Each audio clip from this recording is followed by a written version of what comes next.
മനസ്സിജന്റെ പോസ്റ്റിൽ കയറി ചുമ്മാ ഗോൾ അടിച്ചാൽ ഗോളിയുടെ ഡോക്ടറെ ഭീഷണിപ്പെടുത്തി മനസ്സിജൻ രക്ഷപ്പെടുന്നു. ജലജയ്ക്കെതിരെ നിയമ നടപടിക്ക് ഇന്ദു തയ്യാറെടുക്കുന്നു. ഇവിടേക്ക് തന്നെയാണ് വന്നതെന്ന് അയാൾ പറയണം. ജലജകുമാരി ഇവിടെ നടത്തിയ ഭീഷണിപ്പെടുത്തൽ അയാളും കേട്ടതാണല്ലോ. എനിക്കൊരു വിഗ്രഹം വേണം. വിഗ്രഹോ? എന്റേത് മതിയോ? പുതിയ തന്ത്രങ്ങൾ മനസ്സിൽ കണ്ട് മതികല അണ്ണാച്ചിയെ കൂട്ടുപിടിക്കുന്നു. വിഗ്രഹം വേണമെന്ന് പറഞ്ഞത്. ദൈവത്തിന്റെ വിഗ്രഹോ? ഇന്ദുവിനെ തന്റെ പക്ഷം ചേർക്കാൻ മതികല ഇന്ദുവിന്റെ മനസ്സിൽ സംശയത്തിന്റെ വിത്ത് വിതയ്ക്കുന്നു. കൂടെ അവരുടെ പുറകെ പോകും.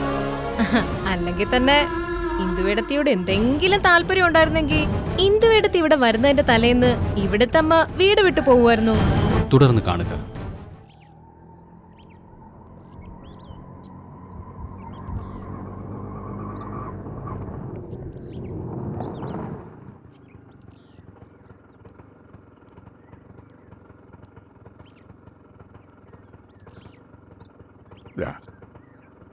ദാസേ വരൂ.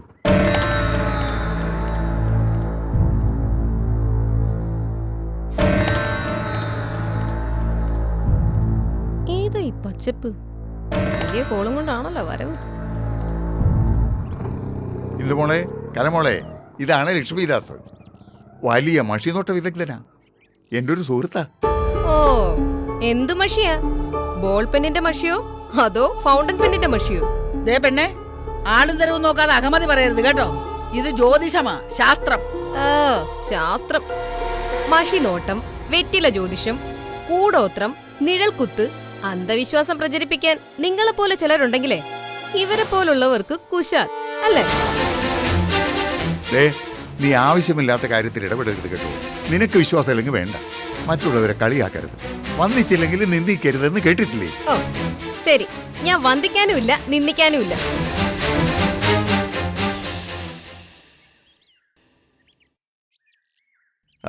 ഇവിടുത്തെ ഇളയ മരുമകളാ. ഇതിലൊന്നും വലിയ വിശ്വാസമില്ല. മനസ്സിലായി. ഇന്ദുമോളെ, കുടിക്കാൻ എന്തെങ്കിലും എടുക്ക്. ഒന്നും വേണ്ട. മഷി നോക്കുന്നതിന് മുമ്പ് വെള്ളം പോലും ഒരിടത്തുനിന്ന് കുടിക്കാറില്ല. തന്നെയുമല്ല, വന്നു കയറിയപ്പോഴത്തെ നിമിത്തം അത്ര ശരിയുമല്ല. 6ാം ഭാവത്തിൽ ശത്രു എന്നുവെച്ചാൽ സ്ത്രീ. മോൾക്ക് വിശ്വാസമുണ്ടെങ്കിൽ ഒരു നിലവിളക്ക് കത്തിച്ചു വയ്ക്കൂ. വിശ്വാസമുണ്ട്, ഞാൻ ചെയ്യാം. ഭാഗ്യം. വാ.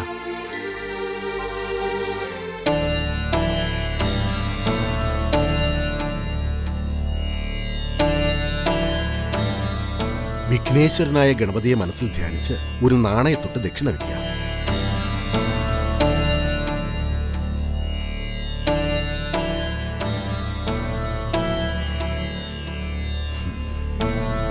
ഇതിൽ നിന്നും ഒരു വെറ്റിലെടുക്കുക.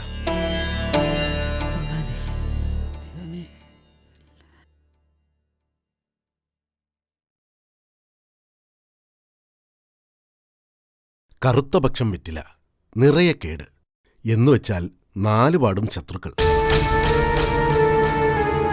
വെറ്റില ഒരു പാടുപോലുമില്ലാത്ത വെളുത്ത പക്ഷമാണ് കിട്ടിയിരുന്നെങ്കിൽ നിമിത്തം ബഹുകേമം എന്ന് ഞാൻ പറഞ്ഞേനെ. വേറൊരെണ്ണം എടുത്താട്ടെ.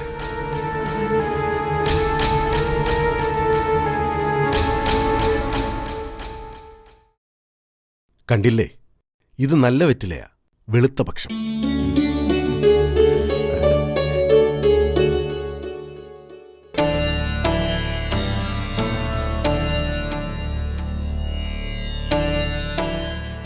അയ്യോ, ഇതെന്നതാ? കൂട്ടുമക്ഷി. ചിലരിത് വെറ്റിലയിൽ പുരട്ടും, മറ്റു ചിലർ ഓട്ടുകണ്ണാടിയിൽ. സത്യം ജഗദീശ്വരൻ ഇതിൽ കാണിച്ചു തരും. ദേവി വിഷ്ണുമായ മോഹിനി മുത്തപ്പമാരെ.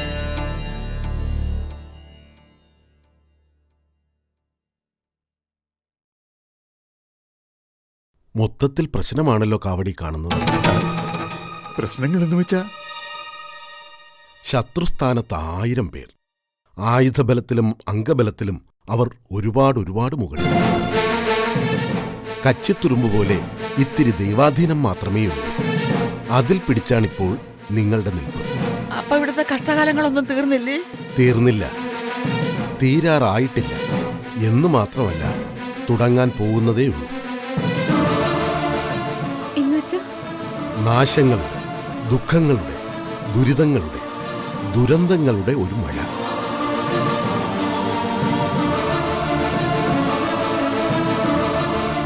ഒരു കുഞ്ഞ് ജനിക്കാനുള്ള യോഗം ഇവിടെ കാണുന്നുണ്ട്. യോ ഞങ്ങളുടെ കുട്ടിമണി വയറ്റിയെണ്ണിയാ. അല്ല, ഒന്നല്ല, 2 കുഞ്ഞുങ്ങൾ. 2 കുഞ്ഞുങ്ങളോ? അയ്യോ കുട്ടിമണിക്ക് ഇരട്ട കുഞ്ഞുങ്ങളായിരിക്കും. അല്ല, 2 അമ്മമാരുടെ ഉദരത്തിൽ നിന്ന് വരുന്ന 2 കുഞ്ഞുങ്ങൾ. ആ അപ്പം അടുത്ത വിശേഷം നിനക്കായിരിക്കും. ഒന്ന് പോവാ അപ്പച്ചമ്മേ. 2 കുഞ്ഞുങ്ങളും പക്ഷേ ഒരുപാട് അനുഭവിക്കും, ഒരുപാട് വേട്ടയാടപ്പെടും. അമ്മയുടെ ഉദരത്തിൽ വന്ന് ഉരുവാകുന്ന കാലം മുതൽക്കേ 2 പേർക്കും പലായനമാണ് കാണുന്നത്.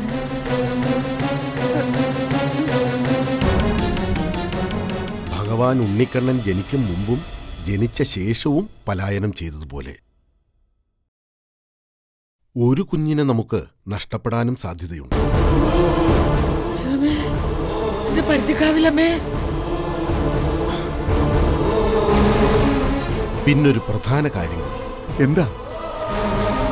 കൂട്ടുമഷിയിൽ കണ്ടത് തുറന്നു പറയുക, പേടിക്കണ്ട. എന്തായാലും അറിഞ്ഞല്ലേ പറ്റൂ. ഈ വീട്ടിലൊരു മരണാനന്തര ചടങ്ങ് ഉടൻ നടക്കാനിടയുണ്ട്. മരണാനന്തര ചടങ്ങ് നടക്കണമെങ്കിൽ മരണം നടക്കണം. കൂട്ടുമഷിയും അതിൽ പരദേവതകൾ കാണിച്ചു തരുന്ന കാഴ്ചകളും എന്നോട് കള്ളം പറയില്ല. ഞാനിത് പറയുമ്പോഴും വയലോരം വീടിന് മീതെ മരണം ചിറകു വിരിച്ചു നിൽപ്പുണ്ട്. വീടിന്റെ ഓരോ മൂലയിലും അപകടം ചിലന്തികളെപ്പോലെ പതിയിരുന്ന് വല നെയ്യുന്നു. ശ്രദ്ധിച്ചാലറിയാം, കാറ്റിനുമുണ്ടൊരു ചാവുഗന്ധം.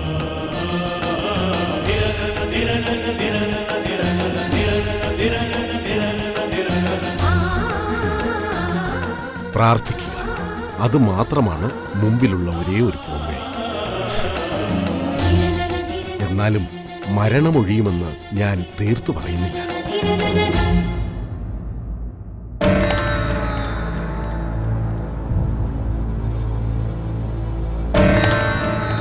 എന്നാലും ഞാൻ ആലോചിക്കുമായിരുന്നു, എന്നതാ? ആ ജോത്സ്യര് പറഞ്ഞിട്ട് പോയതേ എന്ത്? കുന്തം. നിങ്ങളും അത് തന്നെയല്ലേ ഇപ്പൊ ആലോചിച്ചോണ്ടിരിക്കുന്നത്? എന്നതാന്ന്? ഈ വീട്ടില് ഒരു മരണാനന്തര ചടങ്ങ് കൂടി ഉടൻ നടക്കുമെന്നല്ലേ പറഞ്ഞത്? ആരായിരിക്കും പോകേണ്ടി വരിക? എനിക്ക് തോന്നുന്നത് മിക്കവാറും ഞാനായിരിക്കുമെന്ന്. വേണ്ടാത്ത അറം പറ്റുന്ന വർത്തമാനം പറഞ്ഞാലുണ്ടല്ലോ, മോന്തയ്ക്കൊരു സേമ്പ് വെച്ച് തരും ഞാൻ. അല്ല പിന്നെ അല്ലേ, ഞാൻ ചാവൂന്ന് പറഞ്ഞാൽ നിങ്ങളെ ചാടിക്കടിക്കുന്ന എന്തിനാ? നീ ഇപ്പൊ അങ്ങനെ ചാവണ്ട. ആ ഞാൻ ചത്താ നിങ്ങൾക്കെന്താ? അങ്ങനെ ഇപ്പൊ ചാവണ്ടാന്ന്. ഞാൻ ചത്തിട്ട് നീ ചത്താ മതി. ഓ അപ്പം നിങ്ങൾക്ക് എന്നോട് സ്നേഹമുണ്ട്. സ്നേഹവും തൊപ്പിയൊന്നുമല്ല. ഞാൻ ചാവുന്നത് വരെ എനിക്ക് ചീത്ത വിളിക്കാൻ ആരെങ്കിലും വേണ്ടേ?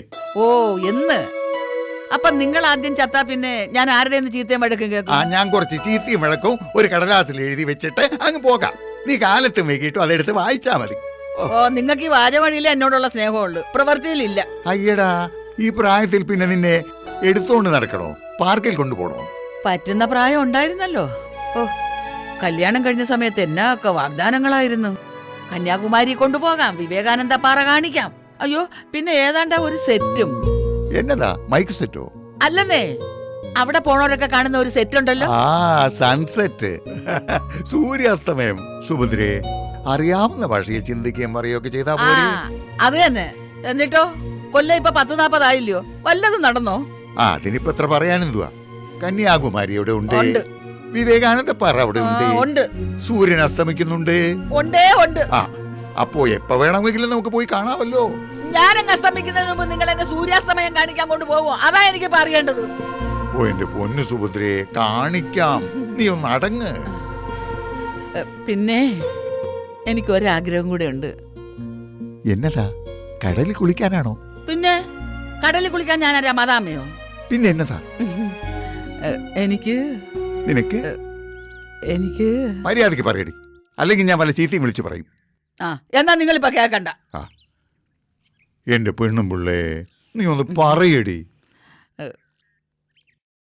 എനിക്കൊരു വലംപിരി ശംഖു വേണം, ചെറുത്. ഇവിടെ വെച്ച് വിളക്ക് കത്തിക്കാനാ. അതാണോ?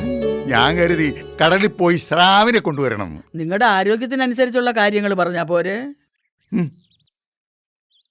എന്നാലും ആ ജോത്സ്യര് പറഞ്ഞത് എന്റെ നെഞ്ചിനകത്ത് കിടന്ന് കുടുങ്ങുക. എനിക്കും പേടിയില്ലാതില്ല. ലക്ഷ്മിദാസൻ പറഞ്ഞതൊന്നും ഇതുവരെ പഴച്ചിട്ടില്ല. എന്റെ പളനി മുരുക, ആർക്കെന്ത് സംഭവിച്ചാലും ഞങ്ങളുടെ കുട്ടിമണിക്കും അവളുടെ വയറ്റിൽ വളരുന്ന കുഞ്ഞിനൊന്നും സംഭവിക്കരുതേ. ശാരദ എവിടെയാണെന്ന് അറിയത്തില്ല, കുട്ടിമണി എവിടെയാണെന്ന് അറിയത്തില്ല, മനസ്സുജൻ എവിടെയാണെന്ന് അറിയത്തില്ല. എന്റെ പരുത്തിക്കാവിലമ്മേ, ഞങ്ങൾക്കേ ഉള്ളു കാണാൻ പറ്റാത്തത്. നിനക്ക് എല്ലാരെയും കാണാൻ കഴിയുമെന്ന് ഞങ്ങൾക്കറിയാം, കാണുന്നുണ്ടെന്നും അറിയാം. കാലയിൽ ഒരു മുള്ളുപോലും കൊള്ളാതെ കാത്തു രക്ഷിക്കണേ എല്ലാരെ. മുരുക, ആണ്ടവനെ, എവിടെയായിരിക്കുമോ ഞങ്ങളുടെ കുട്ടിമണി? അയ്യോ, ഈ കാലിന്റെ വേദന എന്നെയും കൊണ്ടേ പോവൂ, അത് ഉറപ്പാ. ഞാൻ ഇത്തിരി കുഴമ്പിട്ട് പിടിച്ചേരാം, ഇത്തിരി ആശ്വാസം കിട്ടും. ഈ രാത്രിയിൽ ഇനി മല്ലികാമ്മ ബുദ്ധിമുട്ടുണ്ട? പിന്നെ എന്ന് വെച്ച് ഞാൻ ഈ വേദന കണ്ടിട്ട് സുഖമായിട്ട് കിടന്ന് ഉറങ്ങാൻ പോവല്ലേ?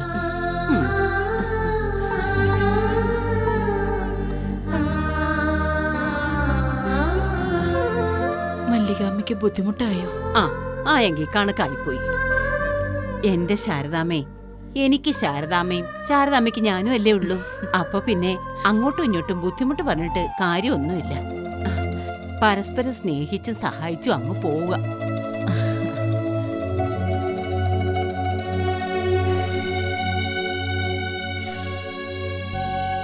എന്റെ അച്ചൂട്ടൻ മുമ്പ് ചെയ്തിട്ടുള്ള പുണ്യങ്ങളുടെ ഫലവാ ഈശ്വരൻ ഇങ്ങനെയുള്ള സഹായങ്ങളായിട്ട് എനിക്ക് തരുന്നത്. മുമ്പൊക്കെ വേദന വരുമ്പോ നാത്തൂനായിരുന്നു ഇങ്ങനെ കാല് തടവി തരുന്നത്. ഇപ്പൊ അതുപോലെ സ്നേഹമുള്ള ഒരാളെ കിട്ടി. എനിക്കും കിട്ടിയില്ലേ? ആ കുമ്പാരി എന്തു പറഞ്ഞു? പോലീസുകാരനും കുടുംബവും താമസിക്കാൻ വരുവോ മറ്റേ വീട്ടിലെ? ഇല്ല, കൊടുക്കുന്നില്ല എന്നാ പറഞ്ഞത്. വീടിന്റെ കാര്യം ചോദിച്ചപ്പോ അവൻ ഏതാണ്ട് വെപ്രാളം പോലെ. വീട് പോലീസ് ചോദിച്ചോണ്ടാവും. പാവം. പോലീസെന്ന് കേട്ട കുട്ടിമണിക്ക് ഭയങ്കര പേടിയാ. എന്റെ കുഞ്ഞിപ്പ് എവിടെയാണോ ദൈവമേ.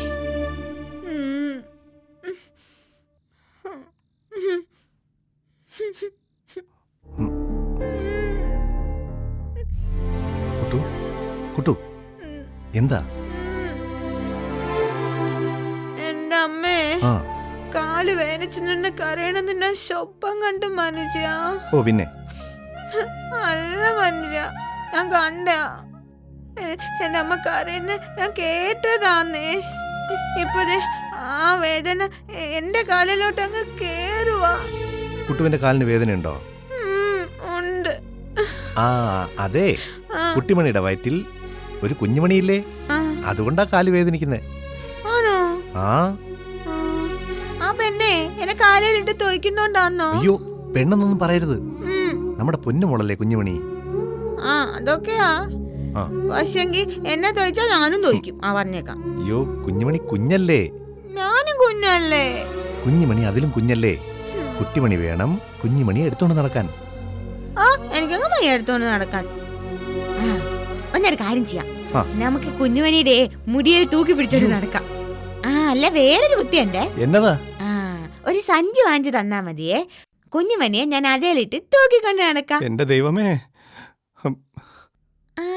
അല്ലേലേ, ഞാൻ കുഞ്ഞുമണിയെ എടുക്കാം. പക്ഷേ എങ്കിൽ മനുഷ്യൻ എന്നെ എടുക്കണം. മുടിഞ്ഞ ബുദ്ധി തന്നെ.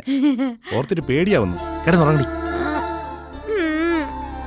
കാല് വേണ്ട മനുഷ്യ. ആ ഞാൻ തിരുമിത്തരാം. പതുക്കെ വേണേ. എന്റെ കാലും അമ്പലത്തിനൊന്നും ഒരു കുഴപ്പം വരാൻ പാടില്ല. ഓ അങ്ങനൊന്നും ഇല്ലേ. വേഗം തിരുമങ്ങോട്ട്. വേദന കുറവുണ്ടോ? വേദന കുറവുണ്ടോന്ന് കുറയുമ്പോ ഞാൻ പറയാം, തിരുമല അങ്ങോട്ട്. ആഹാ, അത് ശരി, ഗുണ്ടായിസാണല്ലേ. ആ ഉറങ്ങിക്കേ. മര്യാദ തിരുമല. ആ ഉറങ്ങിക്കോ, ഉറങ്ങിക്കോ.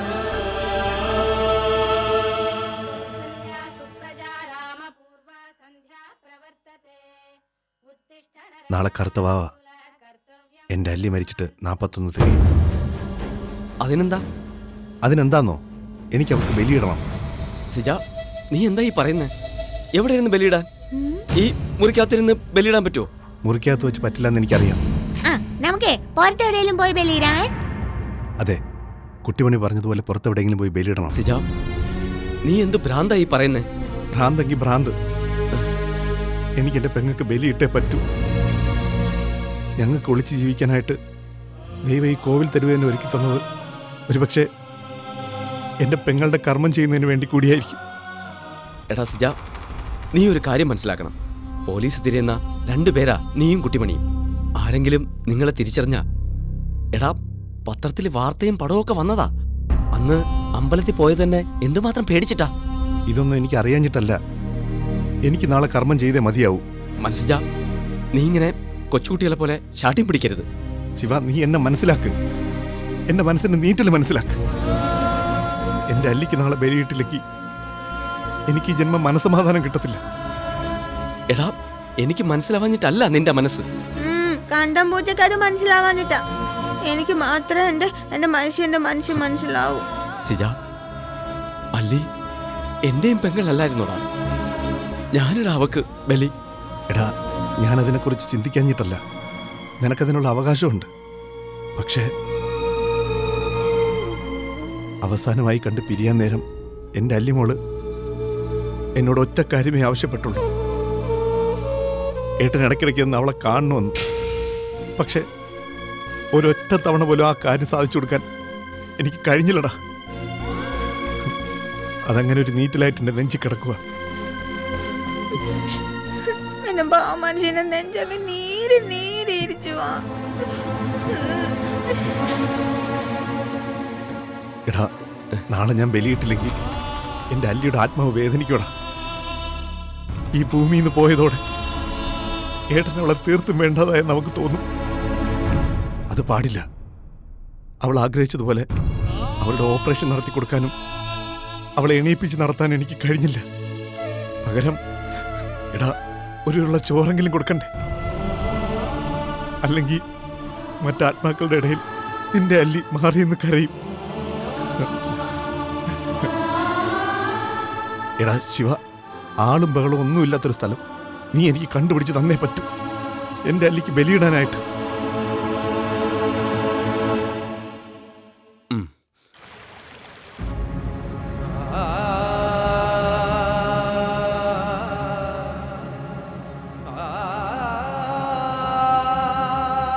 ഇളയവർക്ക് മൂത്തവർ ബലിയിടുന്ന പതിവില്ല. എനിക്ക് വേറെ ബന്ധുക്കൾ ആരുമില്ല.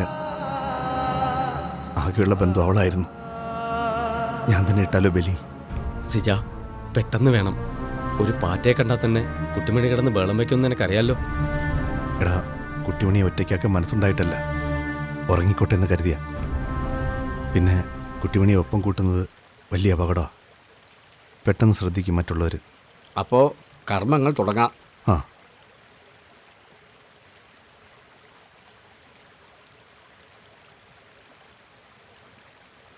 അവസാന കത്തിലും അച്ഛൻ എഴുതിയിരുന്നത് അല്ലിയെ പൊന്നുപോലെ നോക്കണമെന്ന്. പൊന്നുപോലെ നോക്കണമെന്ന് അച്ഛനും അമ്മയും പറഞ്ഞ പൊന്നുമോള എൻ്റെ അടുത്തില്ലാതെ ഈ അന്തരീക്ഷത്തിലെവിടെയോ.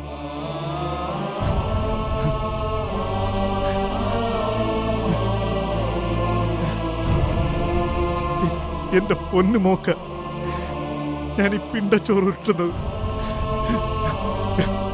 വിഷമിക്കാതെ. ആത്മാവിന് സങ്കടം ഉണ്ടാവും. ആത്മാവ് വന്ന് തൃപ്തിയോടെ പിണ്ടച്ചോറ് കഴിച്ച് മടങ്ങണം.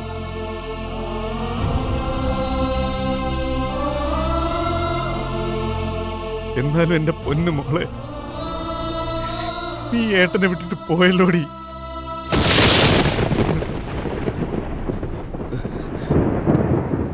ലക്ഷണം അത്ര നല്ലതല്ലോ. ഞാൻ തുടക്കം മുതലേ ശ്രദ്ധിക്കുന്ന കാര്യമാണ്. ആത്മാവ് ഒരു തൃപ്തയല്ല. ഈ ഭൂമിയിൽ നിന്ന് പോകാൻ ആത്മാവിനൊട്ട് താല്പര്യവുമില്ല.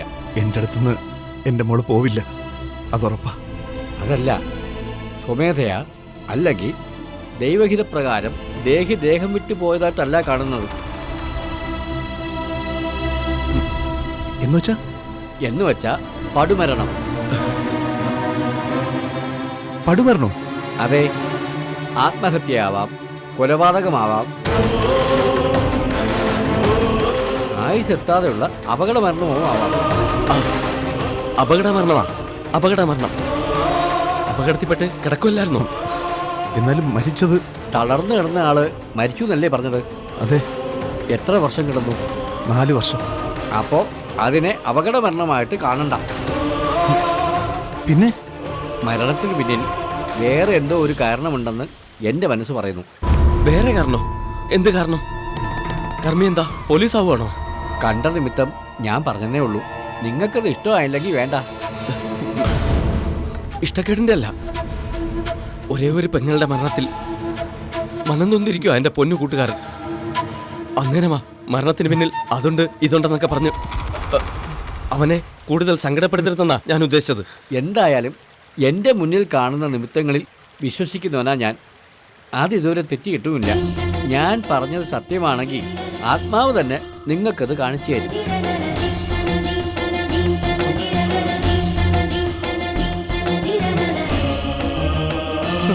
ഗർഭം ഊരി വെച്ചിട്ട് പോയി പിണ്ടച്ചോറ് ഒഴുക്കിക്കൊള്ളൂ. 3 വട്ടം മുങ്ങിയിട്ട് തിരിഞ്ഞു നോക്കാതെ തിരിച്ചു പോരണം.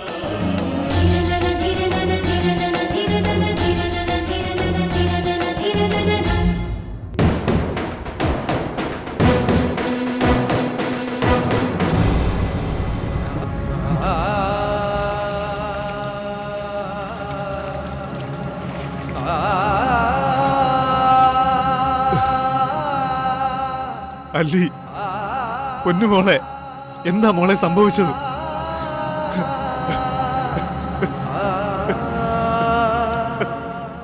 തിന്നാൻ തരുമല്ലേ, പിന്നെന്തിനാ കിടന്ന് ചെലക്കുന്നത്? നന്ദിയില്ലാത്ത വർഗങ്ങള്.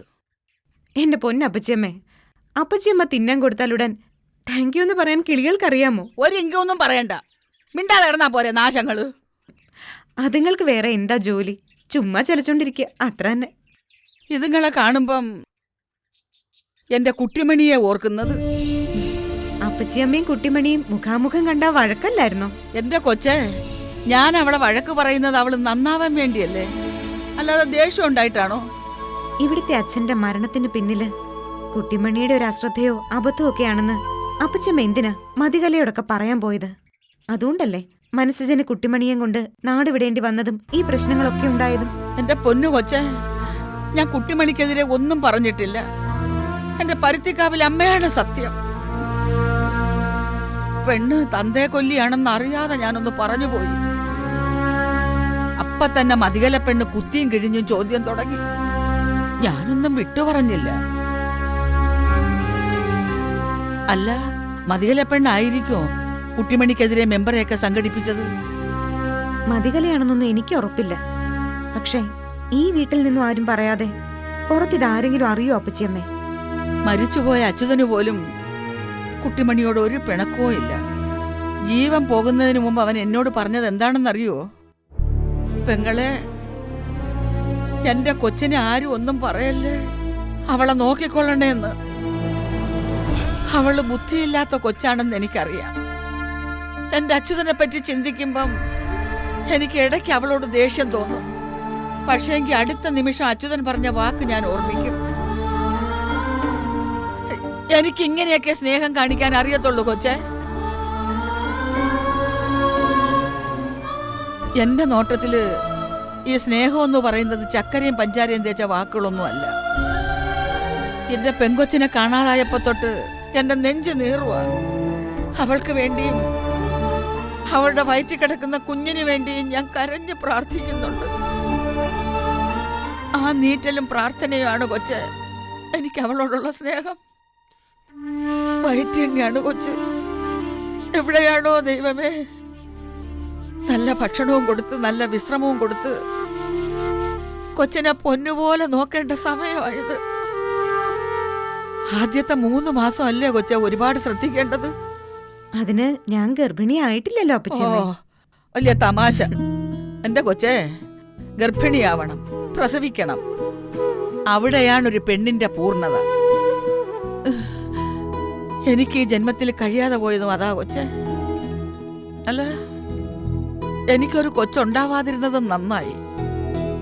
ഉണ്ടായിരുന്നെങ്കിൽ എന്നെപ്പോലെ മൂശേട്ടയായിരിക്കും, അല്ലാതെ വരുവോ? അതിനെ അപ്പച്ചിയമ്മ മൂശേട്ടയാണെന്ന് ആരാ പറഞ്ഞേ? അപ്പച്ചിയമ്മ മനസ്സ് നിറച്ച് സ്നേഹമുള്ളൊരു പാവ, അതെനിക്കറിയാം. കൊച്ചേ, ഇനി ഈ വയലോരം വീട്ടിൽ പിറക്കേണ്ടത് നിനക്കും ബാലനും ഉണ്ടാകേണ്ട കുഞ്ഞാ.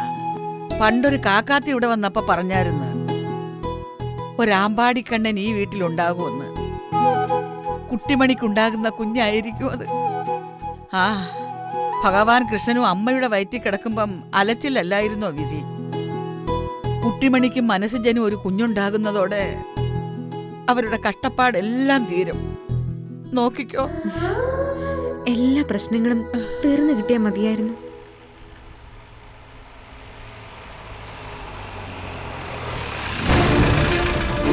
അയ്യോ, പോലീസ്!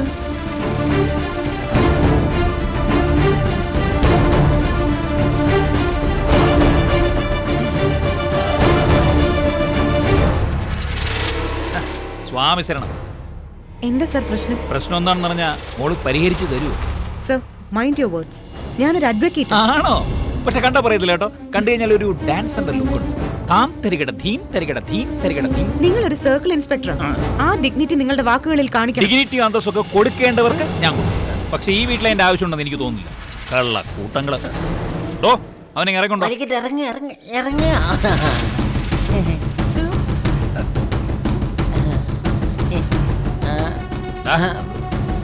ഇവിടത്തെ കാരണവരുടെ കയ്യിലല്ലേ നീ സാധനം വയ്ക്കാൻ കൊടുത്തു? അയ്യോ അതെ സാറേ, ഇവിടുത്തെ കാവടി വല്യപ്പന്റെ കയ്യിലാണ് ഞാൻ സാധനം കൊടുത്തത്. അയ്യോ, എന്നതാ ഈ വൃത്തികെട്ടോ പറയുന്നത്? മിണ്ടരുത്. നിങ്ങൾ മിണ്ടണമെങ്കിലേ ഞാൻ പറയണം. എവിടെ നിങ്ങളുടെ കെട്ടിയവൻ? പഴനിന്ന് കുറ്റിയും പറിച്ചോണ്ട് വന്ന കാവടി ഗോവിന്ദൻ. വിളിക്കവനെ. സർ, എന്താ സർ കാര്യം? വക്കീലിനോടും വൈദ്യനോടും തൽക്കാലം കാര്യം പറയാനുള്ള സൗകര്യമില്ല. ആ കിഴവനോട് ഇങ്ങോട്ട് ഇറങ്ങി വരാൻ പറ. ഞാൻ അങ്ങോട്ട് കയറി ചെന്നാലേ കാവടിയാട്ടം അല്ല, കനലാട്ടം നടക്കും അവിടെ. ആ, അതോണ്ട വരുന്ന കാവടി വല്യപ്പൻ.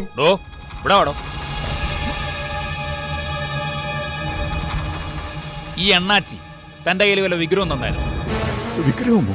എന്നാ വിഗ്രഹം സാറേ? വിഗ്രഹവും നിഗ്രഹമൊക്കെ ഞാൻ പറഞ്ഞുതരാം. ഈ അണ്ണാച്ചി ഒരു മാസം മുമ്പ് അമ്പലത്തിൽ കയറി മോട്ടിച്ചൊരു വിഗ്രഹം അതെന്റെ കൈ തന്നിട്ടുണ്ട് എന്നാണ് ഇവൻ പറയുന്നത്. ശരിയാണോ? അയ്യോ, എന്റെ കയ്യിലോ വിഗ്രഹമോ? ഇവൻ വെറുതെ പറയുന്ന സാറേ. അയ്യോ അല്ല, സത്യമായിട്ടും അല്ല. ഞാൻ മോഷ്ടിച്ച വിഗ്രഹമേ ഇയാളാണ് എന്റെ കയ്യിൽ നിന്ന് വാങ്ങിയത്. ഇയാൾ പറഞ്ഞിട്ടാണ് ഞാൻ ആ വിഗ്രഹം മോഷ്ടിച്ചത് തന്നെ. കള്ള റാസ്കൽ. അടിമുടി നരച്ചിട്ട് നേരെ ഒന്ന് നുണ പറയുന്നടാ. കേറി നോക്ക് എവിടെ ഒളിപ്പിച്ചു വെച്ചിരിക്കുന്നു.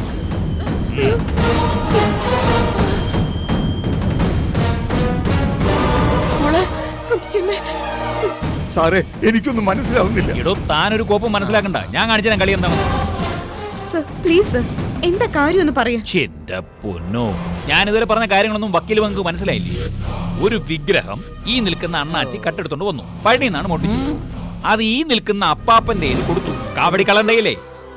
ഇവൻ പറയുന്നതാ. എനിക്കൊന്നും അറിയത്തില്ല. എടോ, നുണയാണോ നേരാണോ എന്നൊക്കെ കോടതിയിൽ തീരുമാനിക്കപ്പെടും. അങ്ങനെയല്ലേ വക്കീലെ? തൽക്കാലം എനിക്ക് സാഹചര്യ തെളിവുകൾ മതി. അതിവിടെ ഉണ്ടോന്ന് അറിയാനാ ഞാൻ വന്നത്. കൂടെ തൊണ്ടി കിട്ടുമെന്ന് അറിയാൻ.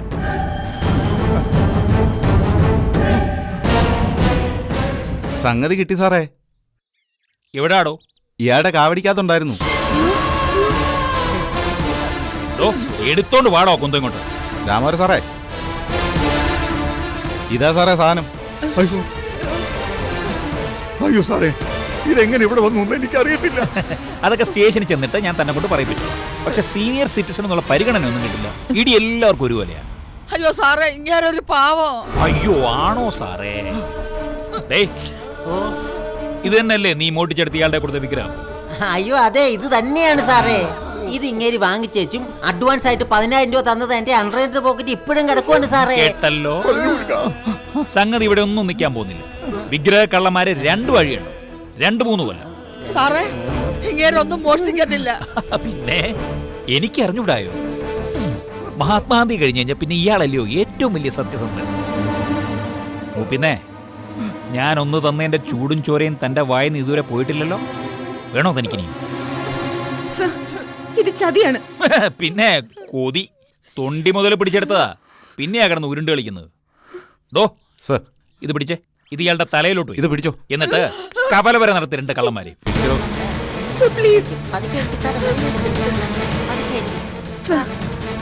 ഇത് മനുഷ്യാവകാശ ലംഘനമാണ്. എന്തോ? എങ്ങനെ? ഏത്? മോള് ഒരു കാര്യം ചെയ്യും. മനുഷ്യാവകാശത്തെ പറ്റി വിവരാവകാശ പ്രകാരം ഒന്ന് എഴുതി ചോദിക്കും. എന്നിട്ടേ ഞങ്ങൾക്ക് ഈ കള്ളന്മാരെ കൊണ്ടുപോയി ഒരുപാട് പരിപാടികളുള്ളതാ സ്റ്റേഷനകത്ത്. എന്തെല്ലാം പരിപാടികളാണ് നടക്കാനുള്ളതെന്നറിയോ? കാവടിയാട്ടം, കനലാട്ടം, കരകാട്ടം, അമ്മംകുടം, തുമ്പിതുള്ളൽ, സിനിമാറ്റിക് ഡാൻസ്. എനിക്ക് വയ്യ. ഞാനൊന്ന് ഉറക്കമൊഴിച്ച് ചിരിച്ചിരിച്ച് ചാവും. പക്ഷെ ഒരു കാര്യമുണ്ട്, ഈ അപ്പാപ്പൻ എലിമിനേഷൻ റൗണ്ടിൽ കൊണ്ടുവാടോ. നടക്കണോ അങ്ങോട്ട്? നടക്ക് നടക്ക്.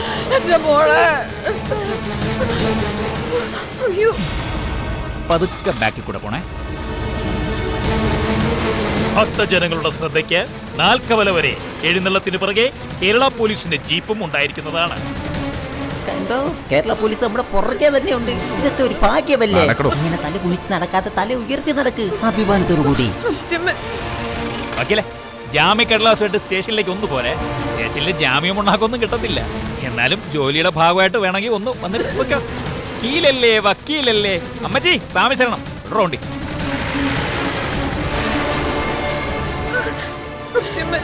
പരുത്തിക്കാവിലമ്മേ.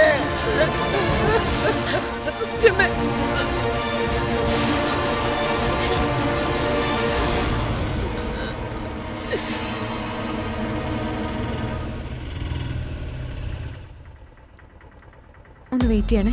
ശരി.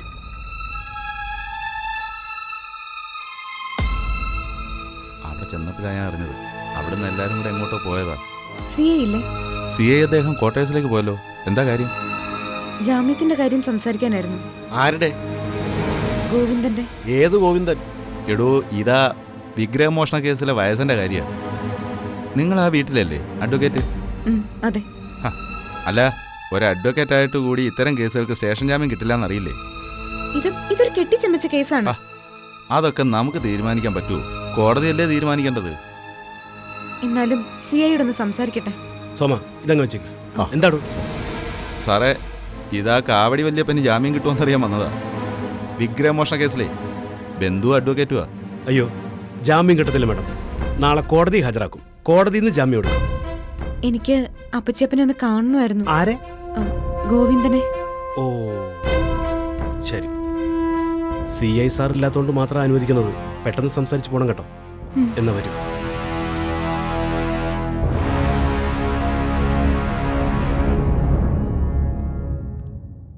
ഇവിടെ നിന്നാ മതി, ഞാൻ വിളിപ്പിക്കാം. ഡോ, ആ ഗോവിന്ദനെ വിളിച്ചേ. സർ. ഗോവിന്ദ.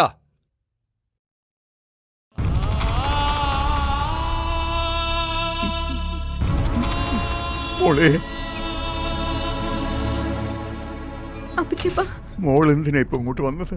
ഞാൻ ഏതെങ്കിലും വിധത്തിൽ അപ്പച്ചപ്പനെ പുറത്തു കൊണ്ടുവരാൻ പറ്റുമെന്ന് നോക്കാൻ. അതൊന്നും നടക്കത്തില്ല മോളെ. ആ സർക്കിളിന് എന്തോ മുൻവൈരാഗ്യമുള്ള പോലെയാണ് പെരുമാറുന്നത്.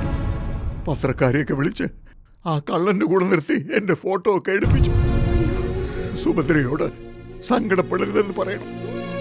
പണ്ട് ചട്ടമ്പിയായി നടന്ന കാലത്ത് പോലീസ് സ്റ്റേഷനിൽ കയറുന്നതൊന്നും പ്രശ്നമല്ലായിരുന്നു.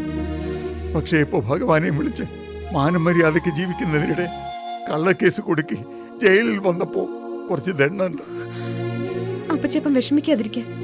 കോടതിയിൽ ഹാജരാക്കുമ്പോ ഈസി ആയിട്ട് ജാമ്യം കിട്ടും. ജാമ്യം കിട്ടുമോ ഇല്ലേ എന്നുള്ളതല്ല മോളെ പ്രശ്നം. നാട്ടുകാരുടെ മുമ്പിൽ ഞാൻ കള്ളനായില്ലേ, ഭഗവാനെ മോഷ്ടിച്ച കള്ളൻ. അങ്ങനെ ആർക്കും ആരെയും കള്ളനാക്കാനൊന്നും പറ്റത്തില്ല. പിന്നല്ലാതെ ഇതെന്താ വെള്ളരിക്കപ്പെട്ടണോ?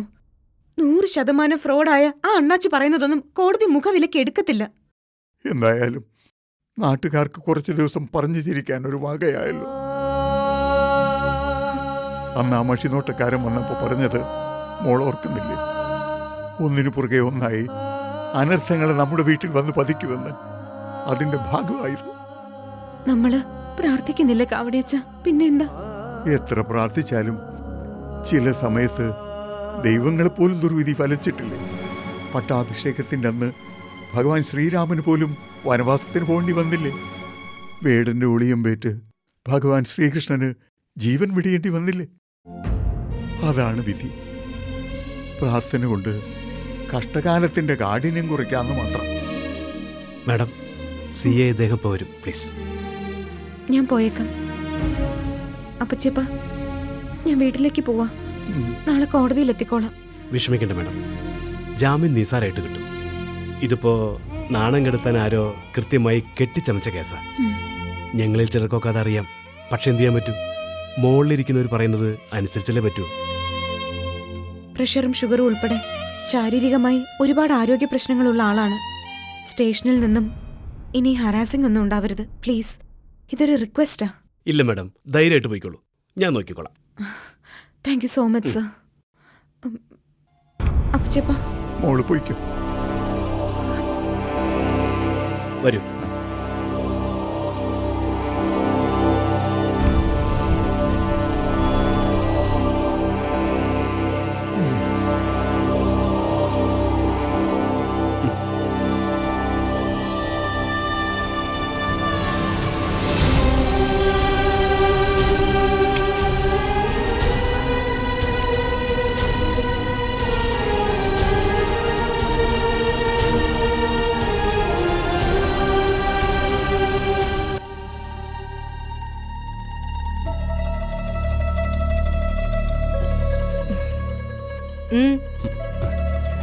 ഒന്നുമില്ല.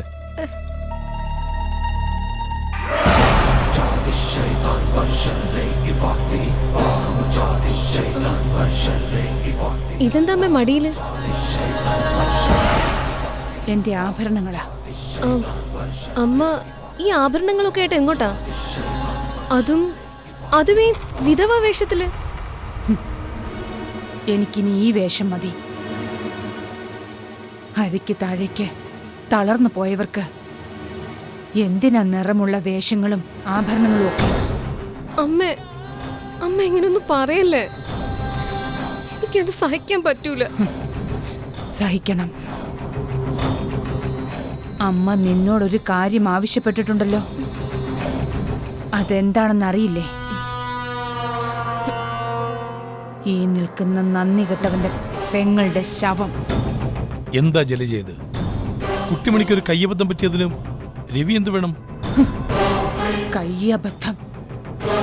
ലജ്ജയില്ലേ മനുഷ്യൻ നിങ്ങൾക്കിത് പറയാൻ? ഞാൻ ആശുപത്രിയിൽ കിടന്നപ്പോ മുതൽ നിങ്ങൾ എന്റെ ശത്രുക്കളുടെ പക്ഷം പിടിച്ചാ സംസാരിക്കുന്നത്. അമ്മേ, ഞാൻ നിരപരാധിയാണെന്ന് അമ്മയ്ക്കറിയാലോ.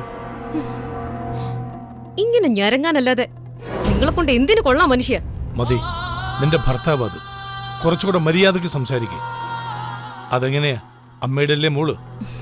ആ, എന്റെ അമ്മയുടെ ഗുണം എനിക്ക് കാണും. മര്യാദയുള്ള അപ്പന്റെ കുറച്ച് ഗുണം കൂടി ഉണ്ടെങ്കിൽ കുഴപ്പമില്ലടി. എന്റെ മോൾക്ക് തൽക്കാലം എന്റെ ഗുണമൊക്കെ മതി. നടുവ് തളർന്ന് ഞാൻ ഇരിപ്പായി എന്ന് കരുതി നിങ്ങളെന്നെ ഭരിക്കാനൊന്നും വരണ്ട. എനിക്കങ്ങനെ യാതൊരു വ്യാമോഹവും ഇല്ല എന്റെ ജലജെ. തല മാത്രമുള്ളൊരു ജീവിയായിട്ട് നീ അവശേഷിച്ചാലും നിനക്ക് ജീവിക്കാൻ നിന്റെ നാക്കുമതിയെന്ന് എനിക്കറിയാം. അച്ഛനൊന്ന് വായടയ്ക്കുന്നുണ്ടോ? ഈ അവസ്ഥയിൽ അമ്മയ്ക്ക് സ്വസ്ഥത കൊടുക്കത്തില്ലല്ലേ? അമ്മ എന്തിനാ ഈ ആഭരണങ്ങൾ മടിയിൽ വെച്ചിരിക്കുന്നത്? ഇത് നിന്റെ കയ്യിൽ വെച്ചോ. തൽക്കാലം എനിക്കിതിന്റെ ആവശ്യമില്ല. അമ്മ എന്തൊക്കെയായി പറയുന്നേ? ഞാൻ സത്യ മോളെ പറഞ്ഞത്. ഞാൻ ഇനി നിറമുള്ള വസ്ത്രങ്ങളോ ആഭരണങ്ങളോ അണിയുന്നത് കുട്ടിമണി കോടി പുതച്ച് കിടക്കുമ്പോഴായിരിക്കും. അവളെ യാത്ര അയക്കാൻ പോകുമ്പോഴായിരിക്കും. ജലജെ, എന്തു വേണം? ഞാൻ പറയുന്നത് ഒരു തവണയെങ്കിലും നീ അനുസരിക്കും. നിങ്ങൾക്ക് സമാധാനം പ്രസംഗിക്കാനല്ലേ? വേണ്ട. വയലോരം വീട്ടുകാർക്ക് മുമ്പിൽ ജലജയ്ക്ക് സമാധാനമില്ല. ഏതൊക്കെ രീതിയിൽ ദ്രോഹിക്കാൻ പറ്റുമോ അതൊക്കെ ഞാൻ ചെയ്യും. വയലോരം വീട്ടിലെ ഒരുത്തനെ മുമ്പിൽ നിർത്തിക്കൊണ്ട് തന്നെയാ ഞാൻ പറയുന്നത്. അതെ, കണ്ടില്ലേ കഴിഞ്ഞ ദിവസം അവിടുത്തെ കിളവനെ, കാവടിക്കിളവനെ വിഗ്രഹം മോഷ്ടിച്ചതിന് പോലീസ് പിടിച്ചോണ്ട് പോയത്? അപ്പോ നീക്കായിരുന്നു അതിന്റെ പിന്നിൽ? സംശയം എന്താ? വയലൂരം വീട്ടിൽ ആന ചരിഞ്ഞാലും ഉറുമ്പ് ചത്താലും അതിന് പുറകിൽ ഈ മതികല തന്നെയായിരിക്കും. ഇത്രയും പ്രായമുള്ളൊരു മനുഷ്യനെ ജയിലിൽ കയറ്റിയിട്ട് നിനക്ക് എന്ത് പ്രയോജനം ഉണ്ടായി മോളെ? നിന്റെ അമ്മ എണീറ്റ് നടന്നോ? ഇല്ലല്ലോ. വേണ്ട, ഞാൻ എഴുന്നേറ്റ് നടക്കണ്ട. വേണമെങ്കിൽ കഴുത്തിന് താഴോട്ട് തളർന്നു പൊയ്ക്കോട്ടെ. എന്നാലും ആ കിടപ്പിൽ കിടന്നുകൊണ്ട് വയലോരം വീട്ടുകാരുടെ പതനം കണ്ടാ മതി. ജലജെ, ഇങ്ങനെയൊന്നും പറയരുത്. ഈ അവസ്ഥയിൽ മനസ്സ് ശുദ്ധമാക്കി വെച്ച് എപ്പോഴും ദൈവത്തെ പ്രാർത്ഥിക്കുക വേണ്ടത്. എങ്കിലേ ചെയ്യുന്ന ചികിത്സക്ക് ഫലമുണ്ടാവും.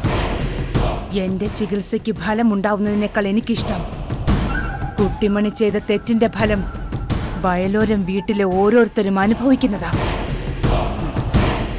അതിൽ നിന്ന് ദേ ഇവനെ ഒഴിവാക്കുന്നത് എന്റെ മകളുടെ ഭർത്താവെന്ന കൺസിഡറേഷനില്ല. കാലണയ്ക്ക് പ്രയോജനമില്ലെങ്കിലും ചുമ്മാതിരിക്കട്ടെ. പൊൻകിരീടത്തിൽ കോഴിത്തൂവല് പോലെ ഒരെണ്ണം. എന്നെ ഇങ്ങനെയൊക്കെ പറയുമ്പോൾ എനിക്ക് വിഷമമുണ്ടമ്മേ. മരുമകനായിട്ട് പരിഗണിക്കാൻ പറ്റില്ലെങ്കിൽ മനുഷ്യനായിട്ടെങ്കിലും കാണണമെന്നെ. അതൊന്നും നീ ചിന്തിക്കേണ്ട രവി. 10-25 കൊല്ലമായിട്ട് എന്നെ മനുഷ്യനായി കണ്ടിട്ടില്ല, പിന്നെ ഞാൻ നിന്നെ. മനുഷ്യനാണെന്ന് തോന്നിപ്പിക്കുന്ന പ്രവർത്തികൾ നിങ്ങളുടെ ഭാഗത്തു നിന്നും ഉണ്ടായിട്ടുള്ളതായി എനിക്ക് തോന്നിയിട്ടില്ല. പറയിപ്പിക്കരുത് എന്നെ കൊണ്ട് പഴയതൊന്നും. നിന്നെ ഞാൻ മരുമകനായിട്ടല്ല, മഹാരാജാവായി വാഴിക്കാം. നീ പോയി നിന്റെ പെങ്ങളുടെ ശവം കൊണ്ടുവന്ന് എന്റെ മുന്നിൽ വെക്കേ. നീ എന്ത് ഭ്രാന്താ ജലജയായി പറയുന്നേ? ആങ്ങളോട് പെങ്ങളുടെ ശവം കൊണ്ടുവരാനോ? കൊള്ളാം, മുഴുവട്ട് തന്നെ. കുട്ടിമണിയുടെ അടികൊണ്ട് നിന്റെ തലക്ക് സാരമായ എന്തോ കേട് സംഭവിച്ചിട്ടുണ്ട്. അതെ, എനിക്ക് ഭ്രാന്ത് തന്നെ. കൊന്നാലും കൊന്നാലും തീരാത്ത കൊടും പക. അരയ്ക്ക് താഴേക്ക് ചലനശേഷി നഷ്ടപ്പെട്ട് കസേരയിലിരുന്ന് നോക്കണം മനുഷ്യ. അപ്പോഴറിയാം അതിന്റെ സുഖം. എന്നിട്ട് നീ ഒരു പാഠം പഠിച്ചില്ലല്ലോ ജലജെ, അതാ എന്റെ ദുഃഖം. നിങ്ങൾ നിങ്ങളുടെ പാട് നോക്ക്. ഞാൻ പഠിക്കുകയോ പഠിക്കാതിരിക്കുകയോ ചെയ്യാം. നിങ്ങളൊരു കാര്യം ചെയ്യേ, ഒരു തോക്ക് മേടിച്ച് വയലോരം വീടിന്റെ ഗേറ്റിൽ പോയി നിൽക്ക്. സെക്യൂരിറ്റി ആയിട്ട് എല്ലാവരെയും രക്ഷിക്കാൻ. ചെറുതും വലുതുമായ ഓരോരോ ബോംബുകൾ പൊട്ടിക്കൊണ്ടിരിക്കും വയലോരം വീട്ടിൽ. എന്തെങ്കിലും ദണ്ണം രവിക്ക് തോന്നുന്നുണ്ടെങ്കിൽ പോയി എതിർപക്ഷത്ത് നിൽക്കാം. പക്ഷേ അതിനു മുൻപ് എന്റെ മകളുടെ ഭർത്താവിന്റെ സ്ഥാനം ഒഴിഞ്ഞിരിക്കണം. ഞാൻ മതിയുടെ കൂടെ തന്നെ ഉണ്ടമ്മേ. മനസ്സിജന്റെയും കുട്ടിമണിയുടെയും കാര്യത്തിൽ ഇനി ഒരു എക്സ്ക്യൂസും എനിക്ക് കേൾക്കണ്ട. 2 ദിവസത്തിനകം ആക്സിഡന്റ് നടന്നിരിക്കണം. ഇല്ലെങ്കിൽ ഞാൻ വേറെ വഴി നോക്കും. 2 ദിവസത്തിനകം തന്നെ തീരുമാനം ഉണ്ടാവും അമ്മേ, ഉറപ്പാ. തൽക്കാലം നീ ഈ ആഭരണങ്ങൾ എടുത്തോ.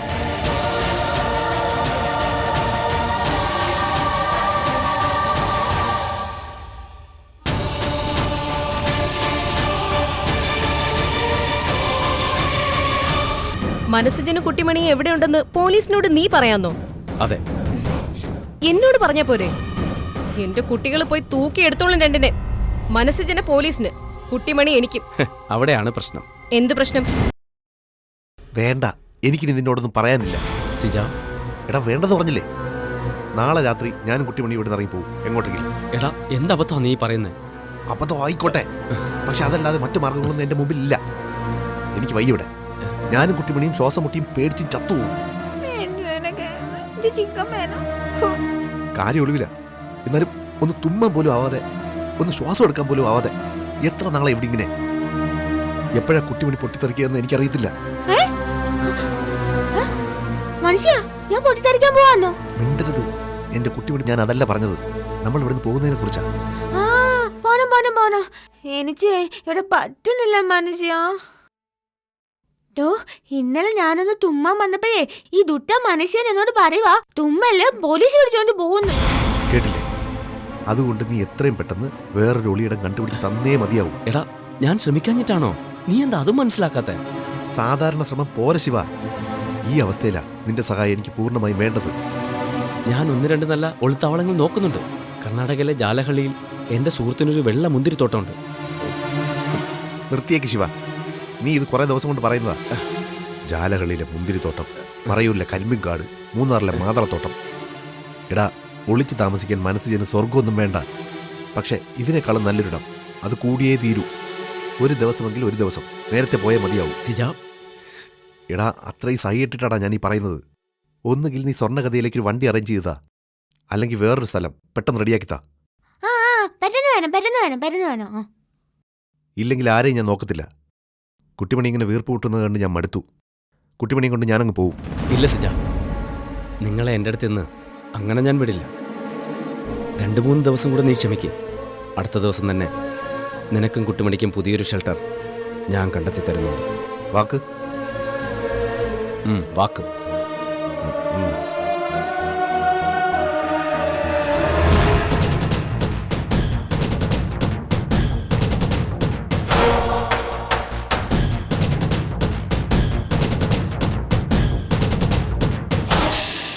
നീ എന്താ പറഞ്ഞത്? പോലീസിന് നിന്റെ നമ്പർ നൽകാനോ?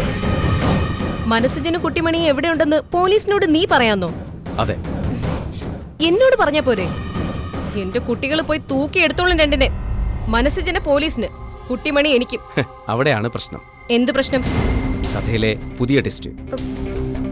ട്വിസ്റ്റോ? അതെ, ട്വിസ്റ്റ്. എന്ത് ട്വിസ്റ്റ്? മനസ്സിലൊരാഗ്രഹം തോന്നിയാൽ അത് ഏത് വിധേനയും സാധിക്കണമെന്ന വാശിയുള്ളവനാ ഈ ശിവ. അത് കുറച്ച് കഴിഞ്ഞിട്ടാണെങ്കിലും ദൈവം ശിവയ്ക്ക് ആ സ്വപ്നം നടത്തിത്തരും. വലിയ ബിൽഡപ്പ് ഒന്നും വേണ്ട, നീ കാര്യം പറയും. ഞാൻ പറഞ്ഞില്ലേ, ആഗ്രഹത്തെക്കുറിച്ച്, സ്വപ്നത്തെക്കുറിച്ച്. ആ സ്വപ്നത്തിന്റെ പേരാ കുട്ടിമണി.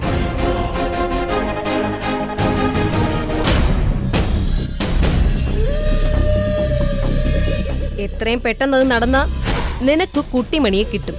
ഇല്ലെങ്കിൽ മതി റിസൾട്ട് മാത്രം നോക്കിയാൽ മതി. മതി ഫോൺ വെച്ചിട്ട് പോയി TV ഓൺ ചെയ്യും. വ്യവസായ പ്രമുഖയെ കൊലപ്പെടുത്താൻ ശ്രമിച്ച പ്രതികളെ അറസ്റ്റ് ചെയ്തു. എല്ലാറ്റിനോടും വല്ലാത്തൊരു ഭയം കൊച്ച്. എപ്പോഴും എന്തെങ്കിലും സംഭവിക്കുമെന്നൊരു തോന്നല്.